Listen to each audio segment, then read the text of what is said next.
It's simply another school day in the city of Tokyo, Japan, and Makoto Masumi, a typical Japanese high schooler, is seen in after-school bows and arrows practice. He is back home after practice, and a few hours' time he takes his bath and reads his dad's new book release. He's a little tired and lays on his bed to sleep when suddenly he is teleported into Limbo, a world of different shimmers, stars, and colors. A confused Makoto floats around the world and searches for any sign of his room. The god of the night, Tsukimichi, appears to him and informs Makoto that he's been summoned to fulfill his parents' promise to give up one of their children to the goddess to be summoned into another world. Makoto asks him why he has to do such a thing. Tsukimichi tells him his parents are also from another world. Before they gave birth to him, they begged the goddess to take them to Earth, and in return, it would surrender Makoto to the goddess when he came of age. Tsukimichi only appeared to Makoto to hold up his end of the deal. Makoto, after hearing all this, accepts his fate and lets Tsukimichi do the needful. Tsukimichi transports Makoto to the other world with lots of heroic qualities and powers after bestowing all the powers Makoto means to survive in the other world, including magic. Tsukimichi only transports him to see the impulsive goddess herself. On getting to her chambers, the goddess makes fun of Makoto and gives him her own blessing, which is the ability to speak any language except that of humans. When she's done with her evil deed, the goddess throws Makoto into the new world. As he falls several thousands of feet down to the new world, Tsukimichi appears mid-air and holds him afloat. He explains a few more things about Makoto's powers to him and then lets him freefall gently to begin his adventure in another world. Makoto gets up and finds himself in a vast wasteland. He begins his search for civilization and wanders the wastelands for 3 whole days. Just as he's about to give up, he hears someone asking for help. He tracks the sound and follows the source to find his shy or trapped and about to be eaten by a 2-headed monster. Makoto rushes and effortlessly defeats the monster, scaring and saving the orc in the process, who tries to escape him. Makoto blocks her, introduces himself. He notices her fear of his powers and calms her down, but she's settled. The orc introduces herself as Emma and tells him about her sad life. It turns out she's to be offered as a sacrifice to the great dragon a few days' time. Makoto notices the nice aura around her and decides to save her from being sacrificed before following her settlement. There, Makoto was given food, which he munches like a crocodile on steroids. Emma makes sure to serve him more food as he eats his fill. While eating his meat, Makoto notices Emma using a levitation spell to transport things around. He asked her about it, and she tells him it's just magic. Makoto then asked her to teach him magic, and she agrees. Once he's done eating, Emma takes Makoto to a spot and teaches him how to create a fireball. She does her demonstration, asks Makoto to try it out. When he does, he produces the largest fireball that creates a dent in their cave. Emma measures his magic level afterwards and gets disappointed as it measures level 1. The following day, Makoto leaves the orc Solomon after writing a letter to Emma to search for and defeat the great dragon so Emma doesn't have to sacrifice again. He treads through the wastelands and takes a little rest before continuing on his journey. He then tests out his magic again and summons a flaming arrow on the bow. Then he shoots a fiery arrow at one of the great dragons, Akasha's altar, destroying the worshippers there. The worshippers meet their demise and emit a red mist after they're gone. Just then the great dragon Shin appears to fight Makoto. However, Makoto, who's already seen through most of the attacks, dodges them all and beats down the driving with a series of insane punches. After getting enough punches for the day, Shin puts Makoto his infamous memory box and takes a peek at Makoto's memories. He spectates the time when Makoto shriveled in his pants as a girl, crushing on him. Hasegawa asked him out. Shin lusts his cowardice and gets a look at Makoto's other juicy memories. Makoto realizes he's a ninjutsu and snaps himself back to reality. He's a more refined understanding of his powers and creates his zone around him, where only he can manipulate them. He uses this power to break himself out of Shin's zone and prepares for round 2. Shin curls up and begs him for a ceasefire. When Makoto accepts, he then asks the hero to form a contract with him. Makoto takes a few minutes to think about it, but Shin's persuasion makes him accept the terms and conditions. In a matter of minutes, Shin signs a contract with Makoto and becomes his sermon. This time he transforms into a beautiful heroine that could bodily features, if you know what I mean. After getting Shin on his side, Makoto asks her why she's taking the human form. Makoto tells him it's because he won her fair and square in their fight. The rules mandate the loser to take on the form of their new master after the contract is formed. After some small talk and asked her master if she could take him somewhere, Makoto gives her his permission and she transports both of them into a demi-plane using a mist portal. When getting inside the plane, both Shin, the creator of the plane, and Makoto get confused as the demi-plane is supposed to be dark and unsightly compared to the bright evergreen land. It turned out to be the do a tryout, some persimmons, and enjoy the landscape. After sightseeing the beautiful demi-plane, Makoto tells Shin to take them back to the land of the orcs to clear up the misunderstanding they had with them. Shin transports herself in the code back to the real world and finds Emma running towards them. Apparently she was rushing to come and warn Makoto of fighting the dragon, which she finds out he's already defeated the dragon. She faints from happiness. That night the villagers throw a huge party to celebrate Makoto's victory over Shin, the great dragon. Shin is seen drinking excessive amounts of ale as she discusses something with one of the orcs there. At one point in their discussion, she asks the orc if they would like to come to live in their fertile demi-plane lands. The following morning, the orcs all pack their belongings and get ready to leave their lands for the good land in the demi-plane. Makoto finds out too late and confronts his servant for going behind his back and bringing the orcs along with them. However, Shin divides herself into another younger fragment, argues with her master.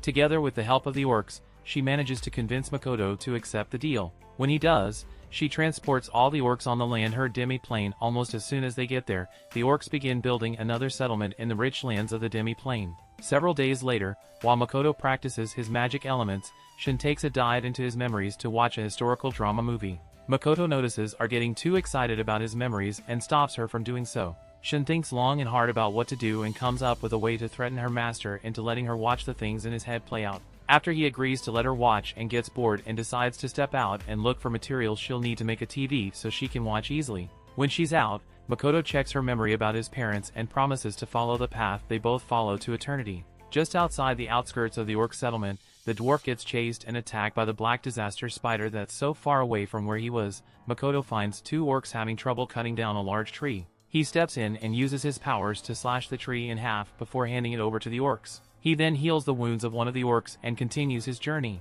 Up next, Makoto settles down somewhere to rest a bit. He finds his blood dripping and tries to heal himself all to no avail. Just then Shin shows up with an unconscious dwarf. Makoto asks her how she got to know him, and she says he was attacked by the black disaster giant spider. Speaking of the devil, the spider rises a few moments later and attacks Makoto. Makoto's fear of spiders' clouds is fighting abilities and he runs helter-skelter from the webs the spider spun at him. When he's back to his senses, he uses his fire powers to cut down the limbs and head of the spider to surprise. However, the spider kept on regenerating and becoming stronger. At one point in the battle, the spider traps Makoto on a tree and begins sucking his blood. A switch flips in Makoto's head and he turns into the spider's worst nightmare. He burns the spider to a crisp and faints for exhaustion. Still, the spider regenerates itself and fondles Makoto. Shin arrives and collects her master from him. With Makoto still unconscious, she somehow talks to Spider into making a contract with Makoto. The spider transforms back into a human being and follows them home. Makoto wakes up a few hours later to find a strange, cute, and dangerous new girl who introduces herself as the Black Spider to him. The Black Spider introduces herself to Makoto and tells him how he was healed from his wounds. Makoto gets very surprised and scared at the same time that Shin made a contract with the Black Spider without his consent. When he's fully awake, Makoto gets to see his people again, Shin and the Black Spider to their master's side. However, the dwarf they saved earlier also shows up and introduces himself as Elder, a dwarf skilled in crafting noble robes and sacred artifacts. He explains further, telling Makoto about the curse he lifted off the Black Spider after returning her to her original form. He makes a humble request to Makoto, asking him to allow his people to live on their land in the demi-plane. Just as Makoto is about to accept without any conditions, Shin butts in and tells the dwarf all the conditions they need to meet up to live in the demi-plane.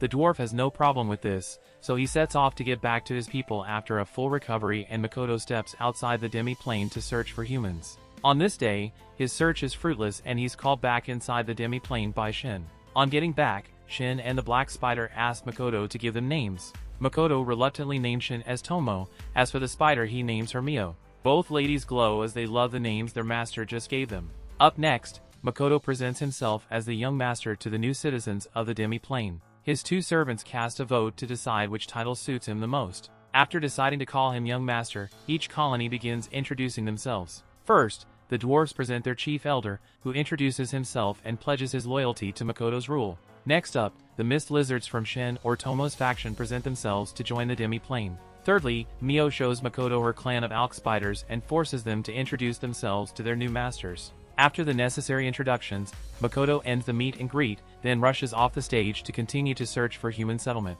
He's lucky this time as he finds a beautiful lady somewhere in the wastelands. He approaches her countries to talk to her. However, the lady sees something else and runs for dear life. Confused, Makoto follows the lady to her settlement and finds a group of soldiers waiting to send him away.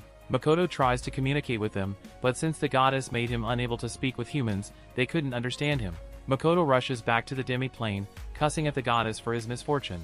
Back in the demi-plane, Emma and his two other servants revealed the reason why Makoto looked so scary to the humans earlier. It tells him about the cloak of mana hovering around his body. To the humans, this makes him look like a demon king. Makoto promises to work on this deformity and appear normal to the humans. Over the next few weeks and even months, Makoto learns all he can of human language common and even tries, getting the dwarf elder to make him a ring to suppress his powers. The first ring fails, but as time goes on, the dwarf craftsman creates a ring that can suppress enough mana. Makoto also learns to display the human common language while walking. He is very happy as he leaves for the human town the very next day with his servants. On getting to the town of Zetsuya, Makoto and his people make their way to the Adventurers Guild to register as adventurers. The attendant finds their dress weird and makes some snide remarks about them. Following the small talk, the attendant explains the power levels at the guild and their significance. She also mentions the rewards they'll be getting once they complete their missions, and all is left is to measure their power levels. Tomo and Mio both measure power levels much higher than 1000. Makoto, on the other hand, only gets 1 power level. After registering themselves at the guild, Makoto and his servants get to the inn around town to rent a room for the night. The receptionist tries to dupe them but soon succumbs to a heavenly power after much pressure. Makoto and servants, after settling down in their rooms, get back to town to get something to eat. While in town, Makoto and his servant sends people following them. They wait until nighttime to lure out their followers and teach them a lesson. When night comes, Makoto and Mio pretend to be two drunk lovers, so the followers underestimate them. However, they get shocked when a street kid approaches them to ask for help. Makoto and Mio were surprised to see a child roaming the streets. Mio rudely asks the child about her origins, but Makoto scolds her and gets closer to the child. The girl, who calls herself Rainon, tells Makoto that she's on a quest. When asked what the quest was about, she cries and hugs Makoto. Makoto then decides to take the girl back to the demi-plane, not knowing that someone was watching them from behind a corner.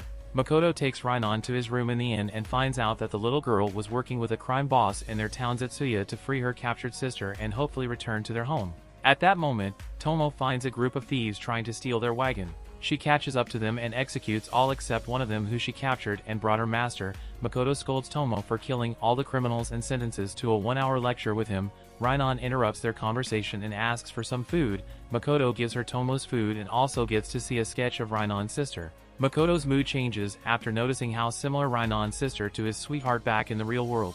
Later that night, Mio returns for her outing and finds her master and Tomo peering into the memories of the criminal Tomo captured earlier. After getting her exact location, Makoto orders his servants to infiltrate the prison and free Rainon's sister. They do hesitate to follow the orders initially, but soon succumb to their master's demands after seeing his serious face. After they're gone, he keeps wondering if Rainon's sister has egoist doppelganger. On their way to the prison, Mio and Tomo talk about their master's memories. Mio gets jealous that Tomo was being able to see their master's memories so easily. Eventually, they cut off their talk as dawn approaches. By morning, Makoto and Rainon ride their wagon into town to deliver some merchandise. On their way there, Rainon narrates her sub-story, telling Makoto how she and her sister fell into the hands of the most powerful and arrogant adventurer in all of Zetsuya. Elsewhere, Rainon's sister Toa explains the reason behind her fighting. According to her narration, she entered the wastelands and brought tragedy on herself and her sister just because she wanted to restore her family's honor. Just as she's about to zone out, Tomo and Mio appear to her and break her out of the cell she's in. They plan to sneak Toa out of the cell, but they're caught, unfortunately, by Mills Ace, the most powerful adventurer. While riding through town, Rainon spots one of Ace's henchmen. She ditches her ride and sneaks to an alleyway meet with him. Makoto uses his locator spell to fish out the building she's in and eavesdrops on the conversation. Turns out the boss wants her to steal from Makoto, despite his kindness towards her. Rainon asks if there could be another way, but the boss tells her she has no choice. After sending Rainon off, the henchman returns to his boss, Mills Ace. He finds Mills and a face-off with Tomo and Mio and recognizes them as the adventurers who exceeded level 1000. Miles smiles and asks them to join his team, only to get no as an answer. Mills then proceeds to insult Makoto and angers the girls. They only ship powerful magic attack on him, but he blocks it with his magic barrier. The girls get serious with the boys and pummel all of them to oblivion. When they're done, they find out they've already destroyed about half of the entire town of Zetsuya. Rather than reflect on their actions, the girls get into another argument and decide to let out their frustration on the rest of the town together. Mio and Tomo both level the entire town Zetsuya to the ground. Rainon is soon reunited with her sister and has Makoto and his two disgruntled servants to thank. After putting the sisters to sleep, Makoto punishes his servants for level in the city. He ties him up and shoots them back into the demi-plane. After Makoto's servants learn their lesson, Makoto leaves the destroyed Zetsuya for a military base. There he spots a soldier telling the attendant of the horrible things that befell Zetsuya. Makoto stands silent as he watches the soldier tell the attendant about the monsters that attacked the city and destroyed it. It's then revealed that Makoto had altered the memories of everyone in Zetsuya so they don't remember what truly happened that day. Once the soldier's done with his story, the soldier tells the attendant that Tomo and Mio saved the city with their level 1000 powers. The attendant refuses to believe Makoto's servants are at such an insane level. Makoto steps in and shows her proof, then he steps over to Tomo and gives her punishment. Makoto sentences her several days on a mission known as Night Air Entry. Driven by the drive to hone her skills, Tomo blindly follows her master's order and leaves to find her way. Mio, on the other hand, is just happy to finally be alone with her masters on her way back to the demi-plane. Rainon chats a little bit about Mio's feelings for Makoto. Makoto ignores them and keeps riding the chariot until they come across some red bees. Makoto asked me to do the needful and she takes down the entire swarm. In less than a minute, the travelers get down the chariot and harvest materials from the bees. Once they're done, they continue their journey for days on end, camping by nighttime and anytime they get tired. 3 days later, they run into some ruby-eye monsters. Makoto asked Mio out to do the needful, however Mio protests and asked her master to do it himself. Makoto finds out the monsters' weak points from the people and gets down to finish them off. Since he's a level 1 adventurer, the travelers all wait for his demise. As they feel he's too weak, Makoto shocks them. When he takes down all the monsters and a few shots, the travelers get down the cherry end and begin harvesting materials to sell in the market. After gathering the materials they needed, finally get to the next town of Tsige. There Makoto and his teams get registered as adventurers and get to check for any special quests. He finds one from the Rembrandt Trading Company and discovers that they need some ruby-eyed monsters. He quickly gathers the remains from the travelers, exchanges contact with them for a meal later before parting ways with them. That night, Makoto meets with his people at the butcher's shop to have some good meat. Makoto tastes the meat there at the shop. He finds out it's actually good meat. He munches on the roast like a caveman and gets to know the other travelers he came to side with. Hazel is the drunk alchemist in the team, Louisa is the gunner, and Renina is the priest knight who challenges Makoto to an arm wrestle and loses for the first time in her life. Mio, however, focuses on getting more meat for herself and her master. After the introductions, Louisa tells Makoto about the terrible rumors she's heard about the Rembrandt Company. Bad things always happen to adventurers who help them. Anyways, Mio prepares herself for inmate stand with her master that day. However, she's disappointed when she finds out her master slept on another bed. Sigma male move. The next day, Makoto takes himself and Mio back to the demi-plane to begin starting a trading company there. Emma doesn't approve of this idea, and she lets him know fair and square.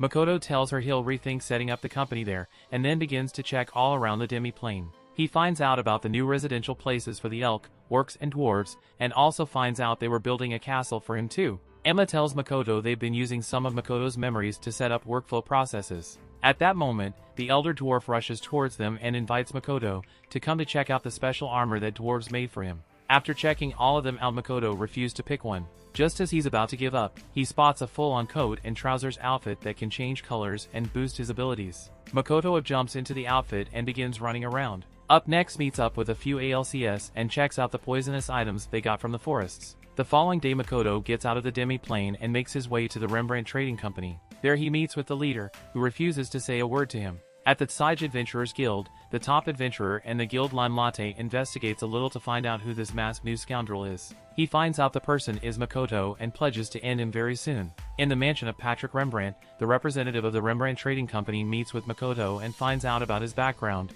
including the fact that he's a level 1 adventurer with no experience whatsoever. Makoto tells Rembrandt his plans of merging his own trading company with Patrick's so they can work towards a common goal. Seeing his status, Rembrandt, however, declines the requests and talks down on Makoto's strength and abilities. Rembrandt gets the shock of his life. Makoto takes out the remnants of the ruby-eyed monster and presents it to him. He quickly changes his bias on Makoto and tells him the real reason why he needs the eyes. He tells him he wishes to create a special medicine, ambrosia from the ruby eyes, so he can cure his wife and daughter a cursed disease. Makoto offers to help and even tells them he has an alchemy master who can help them out. He then brings out more ruby-eyed monsters and gains his favor. Rembrandt gives him a signed receipt and sends him back to the guild with his approval. On getting back to the guild, Makoto finds out he has to pass 2 tests to join the guild. The attendant, there underestimated his brain power and gave him a cheap book to study before the test. Makoto checks out the book and finds out the questions are for 8th graders in the real world. He pays for the test and takes it right there. To everyone's surprise, he passes with flying colors. Makoto is actually surprised at the dumbness of this era, as those questions were easier than ever. The teacher decides to make his next test hell. He reads out a few things for him to get to pass his next test. Makoto thinks about the conditions and offers materials he already had with equal values to the one the teacher asked. The teacher passes him almost immediately and Makoto gets his guild card that day. The Mr. Knight errantry Tomo takes down giant crabs and sneaks them back to the demi-plane. She and the orcs cook up the delicious crab and eat it with them. While eating, one of the orcs rushes to tell her about seeing Mio, Makoto's memory vault. Thinking about the vile things Mio could be doing to her master's memory, Tomo rushes towards her and finds everything in order. Apparently Mio was just helping with the translation of their master's memories. Emma puts Tomo in a tight corner and urges her to join them in translating. Tomo reluctantly joins Mio and does a little translating, while added to do argues about their master's memories and how they would spend some time alone with him. Makoto, on the other hand, is seen in a diner at Sai's having trouble over which drink to take. After choosing his order, he overhears two adventurers talking about a giant crab someone had taken down earlier. Makoto takes note and gets his drink, which turns out to be bad. He decides to return to the plane and get some food. He finds shins or Tomas fragments, steals some persimmons, and joins her to eat them. They discuss the bad weather and Makoto thinks of a way to nip this problem in the bud. He talks out a few of his plans and then gets screamed at by Tomo, which telepathically asks him to come save her from Mio in the memory vault. Makoto rushes to the vault and finds Tomo and Mio fighting over one of his memories. Makoto finds out what's happening from one of the out there and separates them from the fight. He orders them to keep their voice down and then hears the problem from both ends. When he's done judging the situation, he finds out they were fighting over a boring anime he had watched in the real world. He sighs a little bit and then sentences Tomo to another boring lecture with him. Later on, Makoto and the girls get back to the inn and Sais to continue their mission. There they discuss Rembrandt Company before going to sleep. Seeing as there are two beds, Makoto opts to sleep on the sofa. However, his two servants have other plans to keep him to themselves for the night. While they seem their evil plans, Makoto receives a message from Hazel the alchemist to help in creating the ambrosia drug. The following morning, he begins to work with Hazel while they walk the streets. Lime Latte and his henchmen watch them from a corner as they cook up a plan to destroy Rembrandt Trading Company. A few days later, Rembrandt and his butler Morris are seen torturing a man until he dies in their hands. Later on, Makoto and Hazel arrived at the mansion to begin the synthesis of the ambrosia drug. Hazel gets cold feet, seeing as he's at the place of a very powerful person. However, Rembrandt calms him down as they move towards the lab to begin synthesizing the drug. Rembrandt explains the entire process to Hazel and allows the alchemist to begin the synthesis with an incantation. The incantation takes a bit too long, so Makoto helps shorten it. When he's done, they begin synthesizing the drug.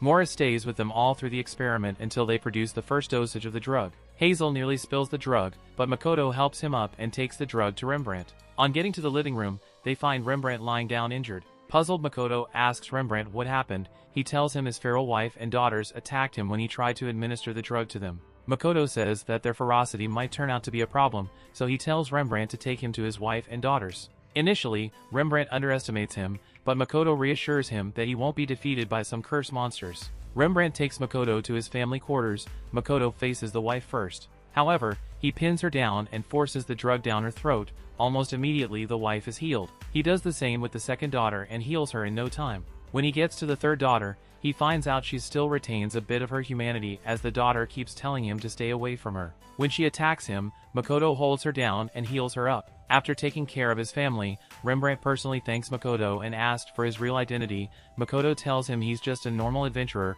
Rembrandt expresses his gratitude one more time and lets him go. Outside the mansion, Makoto runs into his two stubborn servants while they discuss and catch up. Lime and his henchmen pull up a surprise attack on the trio. Luckily for them, they detect Lime before it's too late and dodge the attack. Tomo tells her master she sensed them following him back in town. She then asked him what to do in this case. Lime was already calling his reinforcements, hiding in the woods. First of all, Makoto asks Mio to leave the fight as soon as possible to avoid him knowing Tomo during the fight. Mio politely obliges and sits out the fight. Unsuspecting Tomo gets very happy and readies herself for the fight. Lime's men attack first and Makoto dodges them all. Tomo, on the other hand, waits for her master's call. When he does give her the go-ahead to start the fight, Tomo pummels most of them in just a few moves. Now Lime and his henchmen are left behind. The henchman tries to escape the fight, but Makoto holds him down.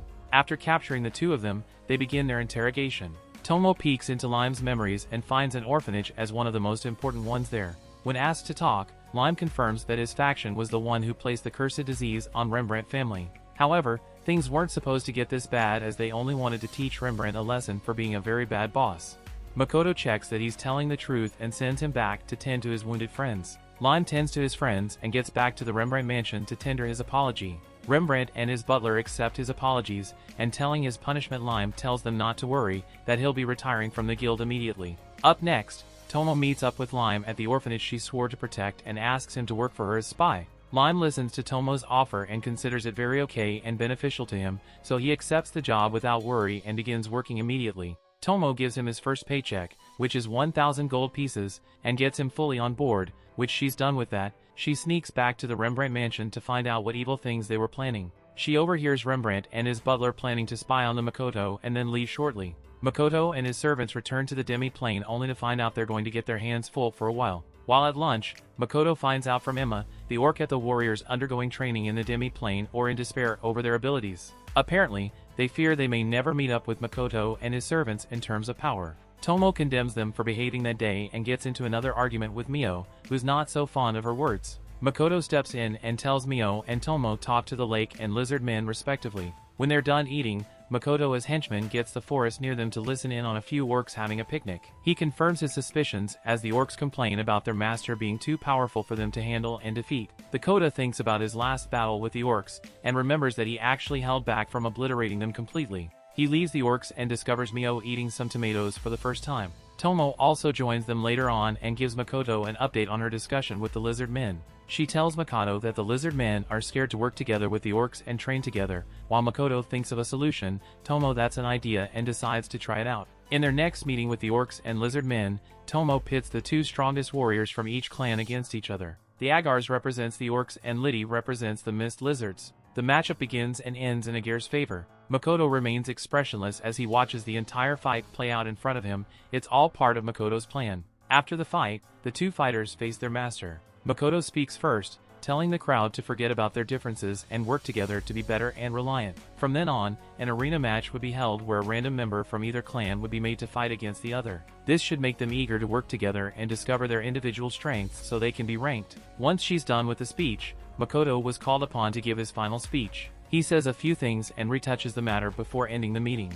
Next up, Makoto and his servants get back to the Adventurers Guild and Sais to register themselves there. The attendant there is shocked after finding out the power levels of Makoto's servants. She asked if they could train their rookies in the meantime, as they're dangerously low on personnel to help with that. Makoto agrees to help and asks Tomo to do that for him. Tomo reluctantly agrees to help him and gets on with it. She figures out Toes on the team her master asked her to train and wonders how interesting things will be for them. Up next, Tomo begins the training with the rookie group of adventurers. She takes them through very rigorous training and ends the day by making them fight some large and dangerous gorillas. The group asks for a timeout to talk to the trainer. Tomo puts a barrier on the gorillas and tells her trainees to grow past their weaknesses and work as a team to take down the big bad gorillas. The team gets into even more despair, but Tomo decides to give them a cheat strategy to beat the gorillas. She tells Hazel to lay a trap of muddy water. Louisa would pour paralyzing poison into the mud, and the archer shoots arrows at the gorillas. This strategy proves very effective as it helps them defeat all the gorillas.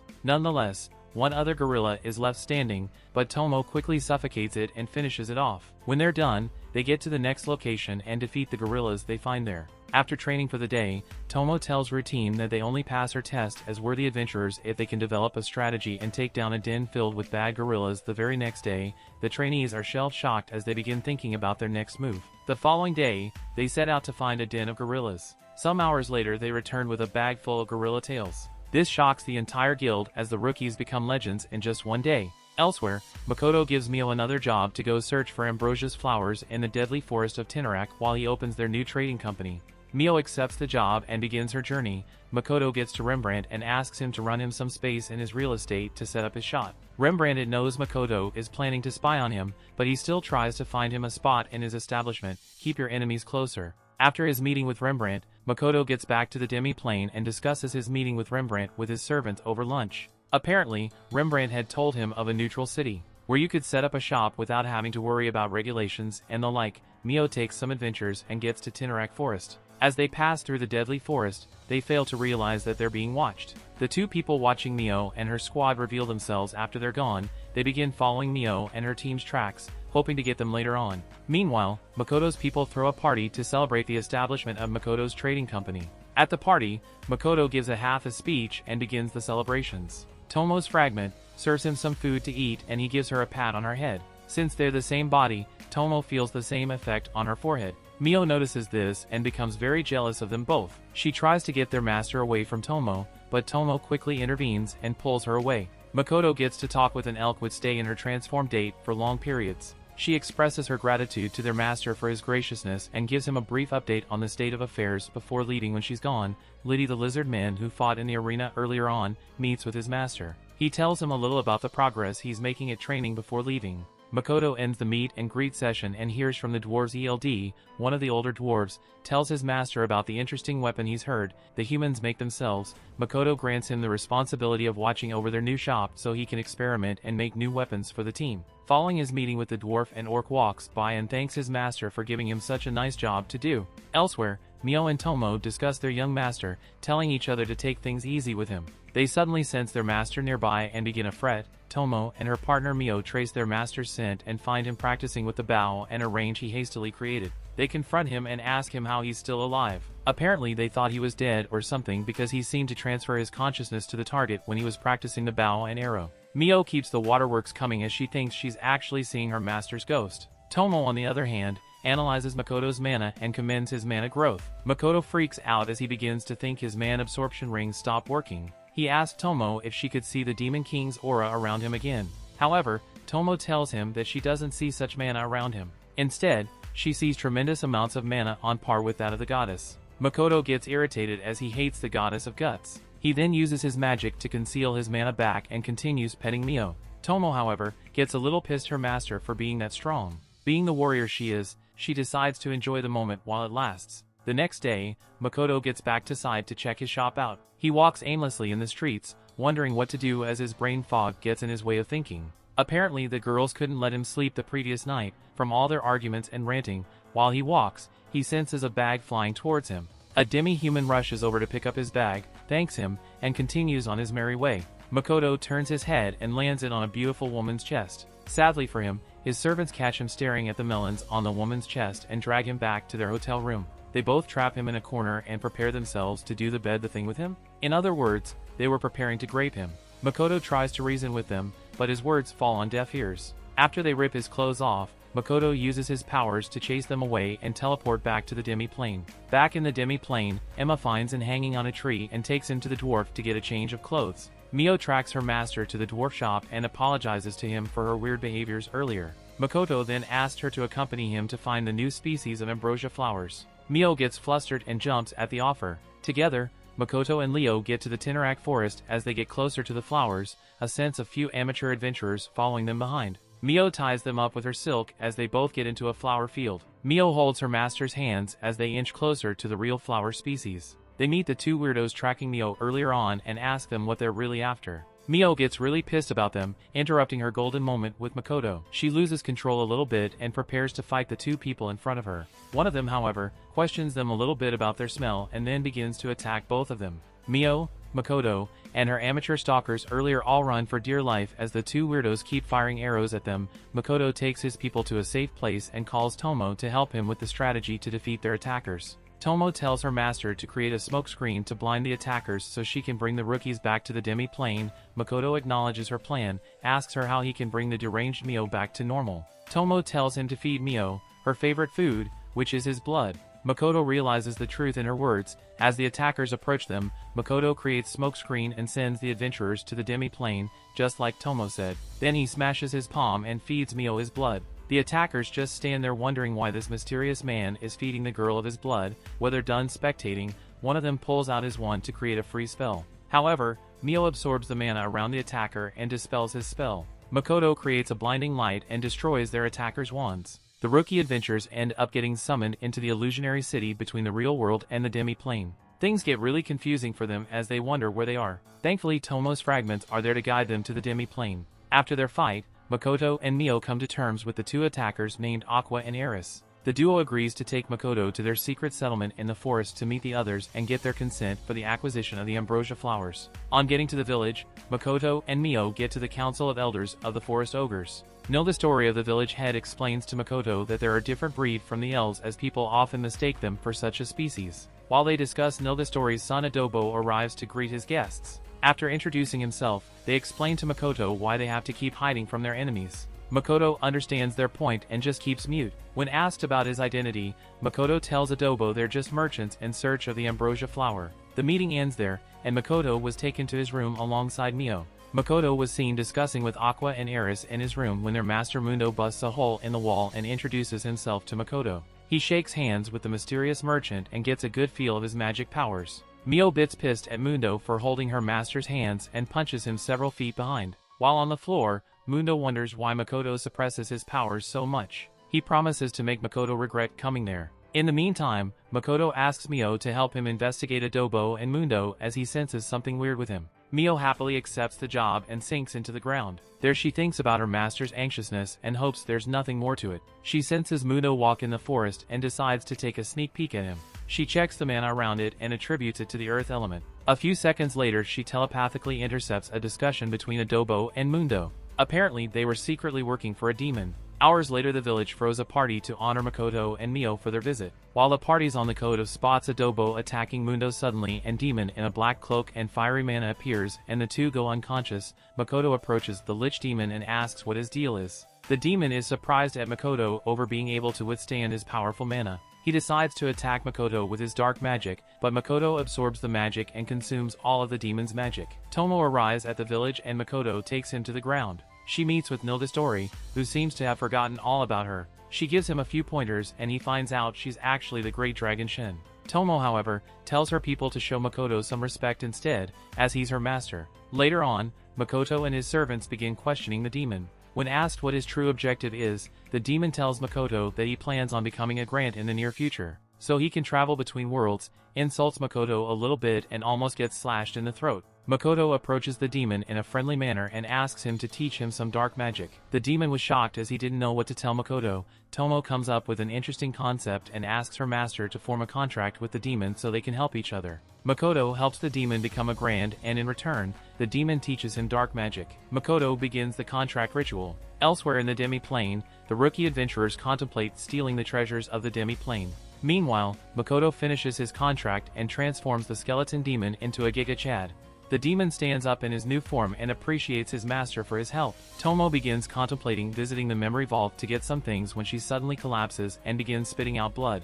Makoto gets very alert and begins tending to his wounded servant. Apparently someone had triggered an explosion around the barriers Tomo placed around the demi-plane's outskirts. The resulting damage had some effect on Tomo's physique. After placing her in the right care, Makoto and Shiki, the former demon and his latest servant, rush towards the location of the explosion to investigate. Shiki runs out of energy on his way and asks Makoto to let him heal the wounded people instead. Makoto gives him the go-ahead and Shiki uses his healing powers to heal a fatally injured. Makoto finds some unconscious demi-humans in really bad shape. He is very worried about their well-being and hopes they're still alive. He casts his own healing magic to heal one of the wounded soldiers and eventually revives him. When he's done, he finds his own mana suspended in the air while he wonders how that happened. An orc comes bearing bad news. Apparently, Shin's fragment and an orc were there at the point of the explosion. Sadly, they lost their lives. Makoto gets to the exact location of the explosion and finds remnants of a mist gate. He puts his hands on the other end of the mist gate and feels the presence of another adventurer on the other side. As he touches the adventurer, he begins to see the memories of the woman with beautiful melons that he crashed into a few weeks back. So it turns out the woman actually caused the death of the orc and Shin's fragment, as Makoto sees herself and her crew harassing the orcs in the illusionary city. Makoto gets super annoying at the way the woman treated his own demi-humans. He opens a mist gate and appears in front of the pesky adventurer woman. The woman was just barely injured, gets really scared when she sees Makoto's expressionless face. She tries slashing him with her sword, but Makoto keeps getting closer to her. He says a few words of regret to her, cuts both her hands, and then slits her throat. After ending the bully's life, Makoto accidentally shed tears, for this is his first time. The next day, a memorial service is held for the orc and Shin's fragments who lost their lives. Makoto seems different as he gains a new perspective on the world. After the service, Makoto tells his servants about his experience earlier. Tomo was the one who sees memories, but he was able to see adventurers' memories. What's happening? He said. Tomo laughs and tells him he was able to read it because of the deep trust they all had in each other. Mio is jealous of the bond between Tomo and Makoto and shows it. Tomo keeps on teasing her until they get into a big argument. Later on, Makoto meets with Liddy, Emma, and another orc to get updates on their current nation. Here's all he needs to hear and dishes out new orders for them to complete. Next up, Makoto gets to the dwarven warehouse to inspect some of their latest weapons. When he's done, he was on to pay his final respects, the families of the deceased orc. By nightfall, Makoto makes up his mind to finally do something about the demi-plane's future. He transports himself to Rembrandt Mansion and Sais to discuss setting up his business. Their meeting comes to a successful conclusion as Rembrandt finds a suitable land for him to start his business. He also writes a letter of recommendation for anybody looking to hire him, but Covered decides to pay him back by removing his mask and showing him his real face. Rembrandt and Morris chuckle at his simplicity and wish him a good day. Back in the demi-plane, Tomo and Mio complain about their master spending time with Shiki recently. Makoto ignores them and continues eating his lunch when they're done. Makoto lets the girls know that he trusts Shiki's ability to study humans and that's why he's been following him. He gives both of his servants a book they can read to increase their abilities. The ladies are joyous about their gift, as Makoto dishes out new jobs for them.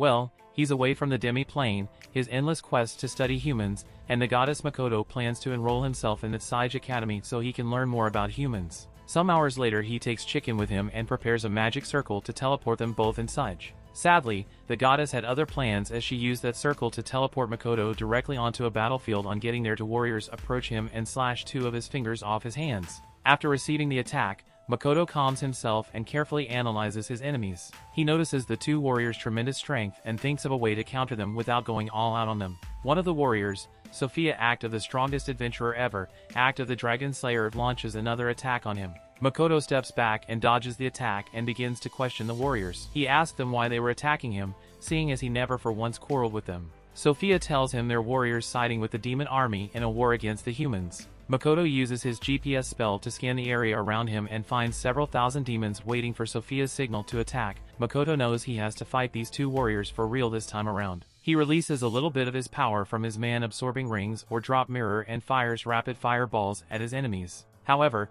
Mitsurugi, the other warrior, blocks the attacks and creates footholds for a partner to climb on and attack their enemy Makoto again. Makoto dodges the attack and faces his enemies once again, thinking they finally removed the goddess protection from their enemy. Sophia prepares to launch another attack, but Makoto tells him he's not in any way affiliated with the goddess. He asks for their names and gets to know that they're some of the strongest adventurers ever seen in all of the human realm. After the introductions, Sophia and her partner find out that Makoto is just an ordinary merchant, according to him. They refuse to believe his words and prepare another large attack on him. Makoto gets tired of the prolonged fight and removes some of his drop near rings. He summons a fiery bow and arrow and shoots it at his enemies. Sophia and Mitsurugi take a strong hit from the shot before they recuperate. Makoto fires another one. This time it's a water-themed arrow. Sophia dodges the shot and gets behind Makoto, hoping to slash him with her powerful sword. On getting there, Makoto takes out one of the special weapons from the doors and cuts her sword in half. Sophia attaches herself to Makoto, takes him high up into the air,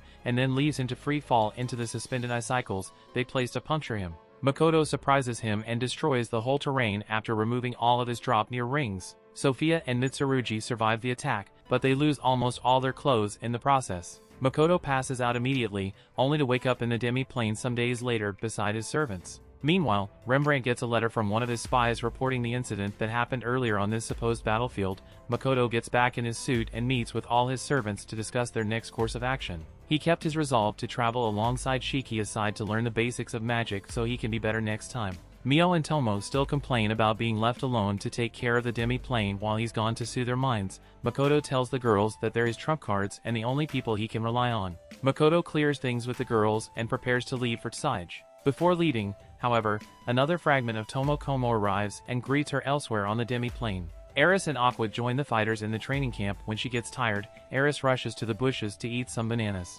Makoto gets himself to Sais to begin his journey in the academy. In the meantime, Mio, ELD, and some others showcase the frivolities of their shop to the passerby. Humans inside, after seeing their products work, get loads of customers in just one day. People are noticing the progress in Makoto's shop, including Rembrandt and Morris. Tomo, on the other hand, keeps supervising the shop and recalls how much the explosion affected the people and demons around him. That evening, he spent some time alone, reminiscing about his people from the real world. He reassures them that he'll make them proud one day. Just then, Emma approaches him and gives him some updates on the demi-plane. As he walks back to his domain by nightfall, Shiko desperately calls for his help as Tomo and Mio are fighting again. That brings the season to an end.